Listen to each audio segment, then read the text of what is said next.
ठीक है, उम्मीद था कि हमें एक स्पेशल पैकेज मिलता, नहीं मिला, थोड़े मायूस है। 5 किलो अनाज अब फ्री में मिल ही रहा है। और तो सब कुछ महंगाई पे कंट्रोल कीजिएगा तो उधर किसान नाराज हो जाते हैं। ये मोदी साहब क्या कर रहे हैं? जनता को बेवकूफ़ बना रहे हैं, हम लोग बेवकूफ़ बन रहे हैं। कोई पार्टी है भी नहीं, मजबूरी में बीजेपी को वोट दे। बाथरूम पे जाने पर टैक्स देते हैं। जगह पर खड़े हैं जहाँ पे हमने कांग्रेस को छोड़ा था। तो देश की वित्त मंत्री आज बजट पेश कर दी। आम आदमी आज के बजट को लेकर के क्या सोचता है, चलिए हम बिहार की जनता से, पटना की जनता से जानते हैं कि बजट से खुश हैं या ना खुश। नमस्कार, आप देख रहे हैं हेड्सअप न्यूज और मैं हूं आपके साथ कुमार कौशिक।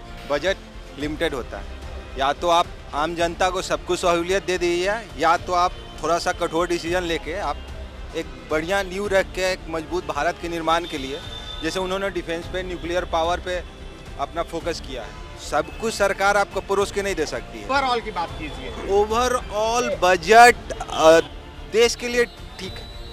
ठीक है, ठीक। बिहार के लिए स्पेशल अभी इंफ्रास्ट्रक्चर के लिए 26,000 करोड़, हाँ ठीक है, उम्मीद था कि हमें एक स्पेशल पैकेज मिलता, बिहार को विशेष राज्य का दर्जा चाहिए था, नहीं मिला, थोड़े मायूस है। इंडस्ट्री जाती, बहुत सी चीज़ होती, बट ठीक है। 26,000 करोड़ का हम इंफ्रास्ट्रक्चर के लिए स्पेशल फंड एलोकेट हुआ है बिहार को। इकोनॉमिक इनका प्लानिंग क्या है और रिसोर्सेज मोबिलाइजेशन क्या है, पैसे कहाँ से लाएंगे? ये कर देंगे, वो कर देंगे, ऐसे कर देंगे, वैसे कर देंगे। मैं मिडिल क्लास फैमिली से बिलोंग करता हूँ। मैं बता रहा हूँ कि जैसे कुछ लोग बोल रहे हैं कि हिस्टोरिकल मूव्स रहेगा, बहुत अच्छा रहेगा। मैं बता रहा हूँ कि आपकी सेविंग जो होगी वो आपकी हिस्ट्री हो जाएगी। जो आप पैसे बचाते हैं that will be the history, आपका हिस्ट्री हो जाएगा वो आपका। क्या है आपका इसमें बताइए? रिसर्च एंड डेवलपमेंट में क्या दिए हैं आप? टैक्सेस की बात करते हैं, कौन सा टैक्स नहीं लेते हैं? स्कूटर पे टैक्स लेते हैं, दही पे टैक्स लेते हैं, मिल्क पे टैक्स लेते हैं, बाथरूम पे जाने पे टैक्स लेते हैं। क्या चीज़ पे आप टैक्स नहीं ले रहे हैं? ये इनकम टैक्स क्यों? जब आप सारे डायरेक्ट इनडायरेक्ट टैक्सेस ले ही ले रहे हैं तो इनकम टैक्स क्यों बर्डन करना है? और ये मिडिल क्लास फैमिली जो हम लोग 65% लोग हैं, उनके लिए ये बजट है ही नहीं। देखिए, बजट तो बहुत सारा आता है, लेकिन आम आदमी के लिए तो कुछ आता ही नहीं है। गरीबों को तो फायदा मिलता नहीं है बजट से। नियम 5 किलो अनाज अब फ्री में मिल ही रहा था, और अब कितना चाहिए गरीबों को? अनाज से 5 और किलो तो अनाज सब से क्या कुछ होगा? तो सब कुछ सरकार बना के नहीं देगी ना। लोन, हर तरह के लोन पे काम करें ना, हर बजट तरह के महंगाई लोन पे लगे, के लिए महंगाई अवेलेबल पे है ना। महंगाई पे कंट्रोल कीजिएगा तो उधर किसान नाराज हो जाते हैं। ये मोदी साहब क्या कर रहे हैं? तो क्या कर रहे हैं आखिर? समाज शिक्षा लागू हुआ? शिक्षा तो सरकार दे ही रही है ना। क्या दे रही है सर? आपके बच्चे जब स्कूल जाते हैं पढ़ने, उस समय पता चलेगा कि जब फीस जमा होता है और स्कूल का जो ये पब्लिकेशन आता है, सब बिका हुआ है स्कूल। एक एनसीईआरटी की बुक अगर लागू करे तो मात्र 500 में आ जाएगा, और यहाँ बच्चों को लगता है 10,000, 12,000, 15,000। क्या हो रहा है? ये बात आप सही बोल रहे हैं सर, ये स्कूल वालों का है। ये मोदी जी को ये मालूम नहीं है, जनता को बेवकूफ़ बना रहे हैं, हम लोग बेवकूफ़ बन रहे हैं।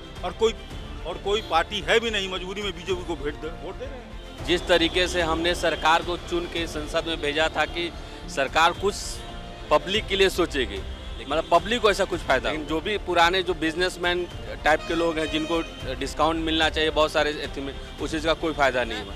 ऐसा नहीं है कि मैं बीजेपी को वोट नहीं देता हूँ, लेकिन जिस हिसाब से हमने जिस उम्मीद से बीजेपी को चुना, वो हम पिछले 10 साल से आज भी उसी जगह पर खड़े हैं जहाँ पे हमने कांग्रेस को छोड़ा था। स्किल डेवलपमेंट पे दिया ही जा रहा है। अभी एलोकेशन दिया ही गया है 30 centres in India for skill development.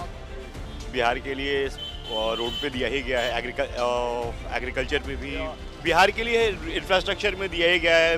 पीर पैंती में बिजली का शायद 25 मेगावाट्स का शायद दिया गया है। हमारे लिए अच्छा है। भागलपुर से बक्सर फोर्ड यानी एक्सप्रेसवे बन रहा है, जो हमारे लिए अच्छा है। घर से आने में हमको तकलीफ नहीं होगा। गया महाबोधि कॉरिडोर बना रहा है एज काशी विश्वनाथ कॉरिडोर। और क्या चाहिए? तो सुना पटना के लोगों से बजट के बारे में उनकी क्या राय है। बहुत सारे लोग संतुष्ट हैं, बहुत सारे लोग कुछ पॉइंट्स पर असंतुष्ट हैं। ओवरऑल आप लोगों ने सुन लिया कि क्या कुछ है। आगे देखिए होता है क्या। अपडेट्स के लिए बने रहिए हेड्सअप न्यूज़ के साथ। हेड्सअप न्यूज़ को अगर आपने अब तक सब्सक्राइब नहीं किया है तो जल्द से जल्द सब्सक्राइब कीजिए, लाइक कीजिए, बेल आइकन दबाना नहीं भूलिए। साथ ही कमेंट बॉक्स में अपना सुझाव भी देते रहिए। धन्यवाद।